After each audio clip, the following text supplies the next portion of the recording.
ताज hotel में होने वाली गोलीबारी याद करो। वो पाकिस्तान जो लाइव दिखा दिखा करके भारत के अंदर, उस समय सरकार किसकी थी सब जानते हैं, लेकिन ऐसे माहौल के अंदर देश का आने वाला समय सुरक्षित रखने के लिए आज मुझे इस बात की प्रसन्नता है, देश के अंदर 60 साल बाद ऐसा हुआ कि तीसरी बार भी यशस्वी प्रधानमंत्री की सरकार बनी। जोरदार अभिनंदन करो श्रीमान नरेंद्र मोदी जी। पूरी दुनिया अचंभित और आनंद से डूबी हुई है और अपने देश के प्रधानमंत्री ने एनडीए के माध्यम से इसी महाराष्ट्र की धरती पर भी बुलंदी के साथ कितना अच्छा लगता है जब नौसेना का ध्वज महाराज शिवाजी से जोड़ करके बताया है, ये है शिवाजी का सपना साकार करने वाली भारतीय जनता पार्टी। और मुझे इस बात की प्रसन्नता तो और बढ़ जाती है, हम तो गोपाल कृष्ण के मानने वाले। जब प्रभु राम आनंद से मुस्कुरा रहे हैं अयोध्या में सरयू माता के किनारे, तो जमुना जी वाले ने क्या बिगाड़ा? आनंद आना चाहिए कि नहीं आना चाहिए? बोलो गोपाल कृष्ण भगवान की। एक ऐसे यदुनंदन जिनके अपने जीवन में सदैव अन्याय के खिलाफ, अधर्म के खिलाफ 5000 साल पहले ऐसे एक बालक जिनने अपने जीवन के शुरुआत के समय से संघर्ष करना प्रारंभ किया। और मुझे इस बात की खुशी है, इस देश की पहचान ही भगवान राम और भगवान कृष्ण से होती आई। दुनिया के किसी देश में कोई भी अपना देश का वासी चला जाए और अगर वो अपने देश का नाम नहीं बताए और केवल इतना बता दे कहां से आए, वो कहते भगवान श्री राम और भगवान श्री कृष्ण के देश से आए। अपने आप दुनिया के देश बता देते कि हिंदुस्तान से आए, कोई किसी की जरूरत नहीं पता अलग से परिचय देने की। लेकिन ऐसी आस्था और दुनिया की इतनी जागृति के बाद भी अगर भगवान श्री राम और भगवान श्री कृष्ण के मामले में अज्ञानता कोई बताता है, उनके देवस्थान के मामले में कोई अड़ंगे लगाता है, उनको पाठ्यक्रम में और बाकी जगह कोई रोकता है, वो रोकने वाली एक ही पार्टी है कांग्रेस और उनके साथ वाले, जो भगवान श्री राम के लिए भी आजादी के बाद जो मंदिर बन जाना चाहिए थे, लेकिन आतताई द्वारा तोड़े गए देवस्थान के मामले में भी पहले तो जो हुआ, लेकिन आजादी के बाद भी सुप्रीम कोर्ट में, हाई कोर्ट में कांग्रेस और कांग्रेस के नेता साथ वाले जितने भी दिख रहे हैं, इनने सबने अड़ंगे लगाए। और लेकिन अड़ंगे के बाद भी जोरदार अभिनंदन करो सुप्रीम कोर्ट का, जिसके कारण से भगवान राम के मंदिर बनने का मार्ग प्रशस्त हुआ।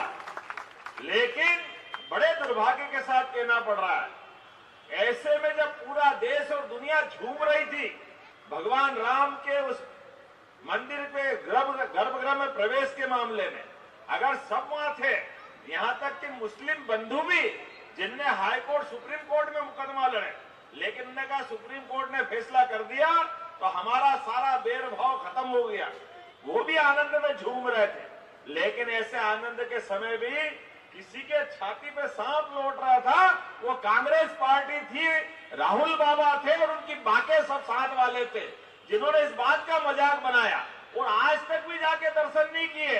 तो ये यदुवंशी तो अभी इंतजार कर रहे हैं आपके दरवाजे, इनकी पार्टी के लोग आए तो आप उनसे बोलिए कि भगवान राम अगर मुस्कुरा रहे हैं तो आइए, भगवान कृष्ण में मौका है, अब जरा साथ देके बताओ, हमारे साथ चलो।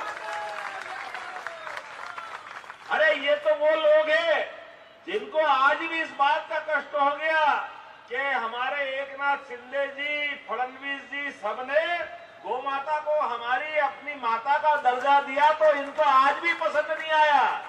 ये वो लोग हैं जो वर्षों तक गौ माता के साथ गोकसी वाली घटना में अपना मुंह नहीं खोलते, वो अपराधियों को सजा दिलाने की बात नहीं करते। अरे गौ माता ने किसका क्या बिगाड़ा है, जिसमें 33 करोड़ देवी देवता का वास होता है। मुझे इस बात की खुशी है, हमारी यहाँ आपके यहाँ जोरदार अभिनंदन करो, उनको राजमाता का दर्जा अगर किसी ने दिया है तो महाराष्ट्र की हमारी महायुति सरकार ने दिया है, एनडीए की सरकार ने दिया है। और उससे आगे बढ़कर हमने ही साथ देते हुए मध्य प्रदेश के अंदर भी तमाम गौशालाओं में सभी प्रकार के बड़े महानगरों में कोई खिड़क, कोई कांजी हाउस सब बंद कर दिए, इनकी जरूरत नहीं है। अरे हमारे लिए दुनिया में ये बात बिल्कुल सही है। ये गावो विश्वस्य मातरः, ये वेद वाक्य है। गाय माता विश्व की जननी है। हमारी माँ ने हमको भले ही जन्म दिया है, लेकिन सच्चे अर्थों में अपने बच्चे के साथ साथ मनुष्य के बच्चे पालने का भी अधिकार किसी को है तो गौ माता को है, जो अपने आंचल से उनको भी दूध पिलाती। ये उनकी अपनी दुनिया में एक अलग प्रकार की व्यथा कथा है कि वो अपने जीवन के साथ मानवता को भी अपने ही आचरण में, अपने संरक्षण में रखती है। ऐसी गौमाता के लिए हमने भी निर्णय किया है, पूरे प्रदेश के अंदर जगह जगह गौशाला खुलवा रहा है। गौशालाओं को दिए जाने वाला अनुदान भी डबल कर दिया। इंदौर, उज्जैन, भोपाल, ग्वालियर सभी स्थान पे कांजी हाउस, खिड़क हाउस बंद कर दिए। अरे कांजी हाउस, खिड़क हाउस में तो एक तरह से वो जेल है, तो मनुष्यों को जेल हो सकती है। अरे गौमाता को कोई जेल में रखेगा क्या? हमने कहा सारी दूर सरकार के माध्यम से गौशालाएं खोलेंगे और बूढ़ी, अपाहिज, लावारिस जो भी गौमाता है गौशालाएं बन करके उनकी व्यवस्था कराएंगे और ये पूरे देश के अंदर में होंगे। इस बार का गोवर्धन पूजा हमने शासकीय छुट्टी घोषित की मध्य प्रदेश में। गोवर्धन गिरधारी का वो काल याद करो, भगवान कृष्ण के वंशज सारे बैठे सामने, भगवान के एक एक घटना, एक एक लीला में संदेश छिपा हुआ है। हम अगर गोपाल कृष्ण की जय बोलते हैं, जिनने जीवन भर गौ माताओं को पाल करके जो प्रेम प्रकट किया, इसलिए घर घर जिनने गौ माताओं को प्रोत्साहन दिया वो अपने नाम के साथ गोपाल लगाते हैं। और जिनके घर गाय माता है उनके घर गाय का कुल है, वो घर घर गोकुल है। हमारा प्रयास तो रहे कि घर घर गोकुल बने और घर घर गौमाता पाली जाए। ये गौमाता की संस्कृति वाले मानने वाले लोग हैं, सनातन धर्म की संस्कृति मानने वाले लोग हैं। हम तो आदिकाल से नारा लगाते आए, कौन हमारे भाग्य विधाता, गीता गंगा गौ माता। अब ये होना चाहिए कि नहीं होना चाहिए? कितना अच्छा लगता है, अमेरिका का राष्ट्रपति आए, विदेश का प्रधानमंत्री आए, कोई भी आए और यशस्वी प्रधानमंत्री अपने द्वारा भेंट में पवित्र गीता की प्रति उनको देते, इससे ज्यादा आनंद की बात क्या हो सकती है? ये है भारतीय जनता पार्टी और उसका चरित्र। हमारे अपने पवित्र ग्रंथों को जो भगवान गीता में बोल रहे हैं वो तो दुनिया के अंदर आज भी आदर्श वाक्य की तरह हमारे लिए ऐसे कई घटनाक्रम है, लेकिन आज समय की कमी है। लेकिन जब सरकार बनाने का मौका आ रहा है तो हमारे लोकमत के आधार पर, जनतंत्र की भावना के आधार पर वोट के लिए हमको ऊपर से लेके नीचे तक दोनों पार्टी के विचारों को देखना पड़ेगा और दोनों पार्टी के विचारों में सनातन संस्कृति को देखना मत भूलना। जो जड़ों से कर जाते उनका भविष्य अच्छा नहीं होता है। दुनिया की कई संस्कृतियां खत्म हो गई, यूनान, मिस्र, रोम, बड़ी बड़ी संस्कृतियां थी, बड़े बड़े देश थे, लेकिन आज वो समाप्ति की स्थिति में। कोई देश अगर बचा है वो देश है हिंदुस्तान, जो भगवान राम और कृष्ण की संस्कृति से जुड़ा है, उसके कारण से हम जाने जाते हैं। बहुत सारे दुश्मन हमारे हैं जो हमारे को इस रूप में पसंद नहीं करते और जाने अनजाने इनको समर्थन करने वाले बहुत सारे कांग्रेस, उनके थैली के चट्टे बट्टे लोग हैं। अरे कोई बांग्लादेशी घुसपैठिया आ जाए, किसी भी देश का अधिकार देख लो, कोई देश बर्दाश्त नहीं करेगा विदेशी घुसपैठ को, लेकिन बांग्लादेशी घुसपैठिया आए तो कांग्रेस चुप, एक शब्द नहीं बोले। अरे हमारे देवस्थान पे हमला हो जाए, हिंदू मंदिरों पे हमला हो जाए तो कांग्रेस के लोग चुप, वो कुछ नहीं बोले। और भूल से भी किसी और को हो जाए, हाय रे दिन रात हाय रे करते हैं। क्यों? हमारे लोगों से नफरत है तुम्हारी? हम लोगों का, हम मनुष्य नहीं है? हम हमारे धर्म को नहीं मान सकते?